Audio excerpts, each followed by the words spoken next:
Gintama's back. I have missed you. Oh, it's so good to have Gintoki and the gang back.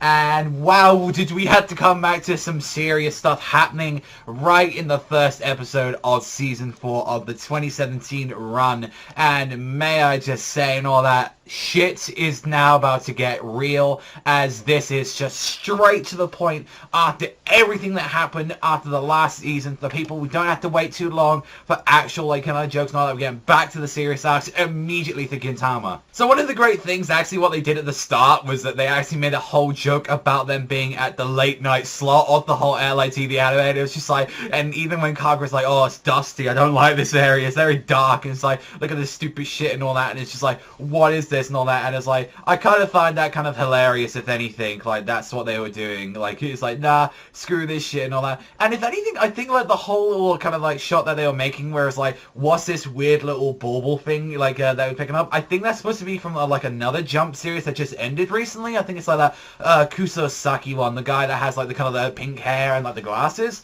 So I was like, I kind of like that. It was like, oh, by the way, now we're just gonna go start our actual anime again, and it's just like, it's just Shibachi trolling him. And after that, it like goes super serious, and it's just like, you see this like whole backstory with like Gintoki and Shoyo, and it's like, he's like, when he was like a kid, he was like, what are you? You used to be a monster or something, like, you know, and he like kind of explaining that, like, the only way to like kill, you know, the monster is like by like training, having you as my monster sword just to like slay me if anything ever happened. It's just like, it kind of broke my heart. You're seeing like Gintoki just kind of sleeping about and thinking about this nightmare about everything that happened recently with Utsuro, because this is only a few days after, like, what has happened recently with, like, the Farewell Shinsengumi arc, like, with also as well, with the Shogun assassination, like, and, like, Gintoki and the gang are in hiding at the moment. Like, they're hiding alongside with, like, with Katsura, and that's nuts to even think about. And one thing I'll say about this, like, especially with, like, people, like, starting this one, like, with the Battle of Akio, like, this whole arc, holy fucking shit, are they going insane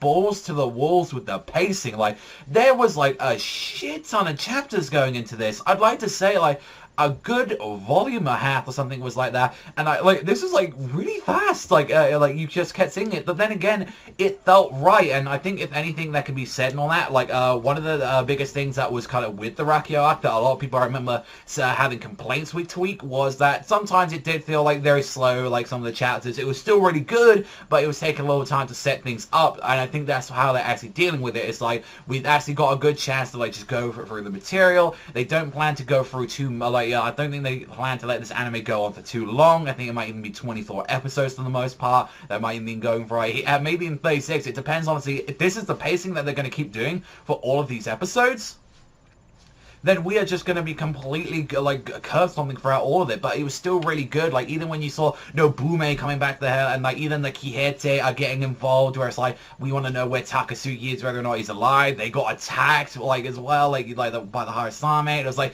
it was nuts. Like, there was so much going on. Even Kami, like, and the fact that Utsuro right now has, like, teamed up with Umibozu. Like, you saw that, and it's like, there are only, like, even when you saw Kami getting attacked, like, and all these people, it's like, there's only 2 people in the world now that can actually do this, and it's like, that's him. And like, you see Umibozu there covered in blood and Kami, and you're like, oh shit, what's gonna happen between those guys? And it's just like, it was nuts. And plus as well, it had some kind of like really funny little jokes here and there and all that. Like, you wake up, Gintoki has like fucking Elizabeth's nuts on his head, he just stabs him through the ass. It's just like, this fucking terrorist like does this shit to me.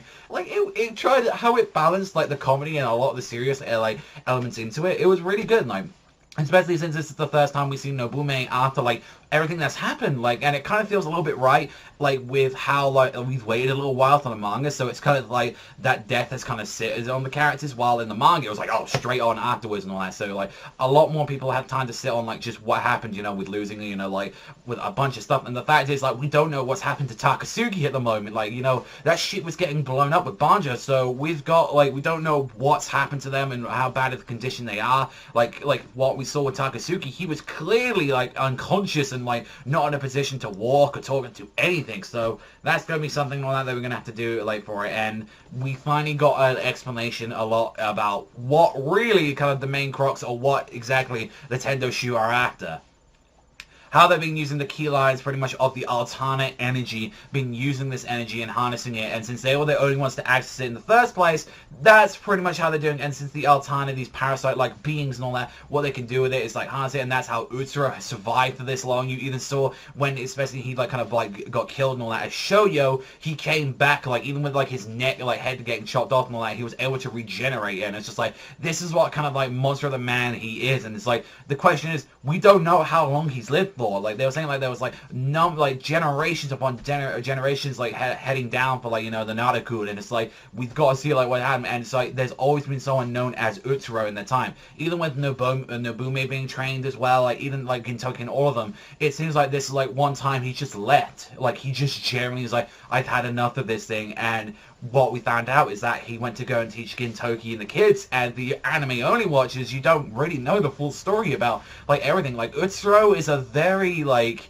even with that, like Utsuro slash Shoyo, it's a very interesting character where it's like, why did he do these things? Like, what was his change of mind? Like, you know, a lot of that stuff. I'm kind of curious to see what the anime-only people look at that. Like even still, I felt, like, really sad. Like, we saw Gintoki seeing all of this stuff, like, going through his eyes. It's like, after all that's happened, and find out that, like, deep down, like, his, like, master was an absolute, just a monster for the most part. Like, he was an immortal monster, and now that he has to take him down, and whether or not they know if he's even there, and the fact what he did, like, with Utsuro, like, that, just the way how he talks, like, that, like, you can see, like, the clear difference, like, what the voice actor doing with Utsuro. Utsuro is, like, very cold, like, very dark, talking on there, and you see, like, when he's, like, the friendly Shoyo, it's very warm, open days, like, well, Utsuro, it's just cold emptiness. That's what it is. It's just like, there's nothing there. There's no remorse. There's no like anything in that man and all that. Like, and even when you saw him like attacking like just pretty much that crime syndicate, like it's like taking entire control and all that. He is like, and they said it properly and all that, he is currently one of the most dangerous human beings in the universe. And the fact that there's Umibozu as well getting involved in this, you need to know what exactly is Umibozu's whole deal in this matter. Like, why is he teaming up with him? Like, what is the end goal and all that they have for this and all that they're trying to do? So that's going to be interesting, all that, see it. And clearly with what we've seen in the opening, we can see that they are bringing in a lot of characters, and a lot of things are going to be resolved with the Rakio arc. So look forward to that. Overall, I didn't talk about the ending. I thought the ending was nice. I kind of liked it when it was like doing this kind of choreography, like when they're fighting around. I kind of like some of the designs they gave some of the characters. They were kind of going for kind of like a very Chinese-esque like kind of like style with them. Like you saw, like I really kind of like that. Like I think like you like Katsu was supposed to be like Guan Yu or something like that. I think it was supposed to be all but kind of based off like Romance of the Three Kingdoms and stuff like that. Although, especially, I will say one thing, the opening and endings are really pushing a certain character there.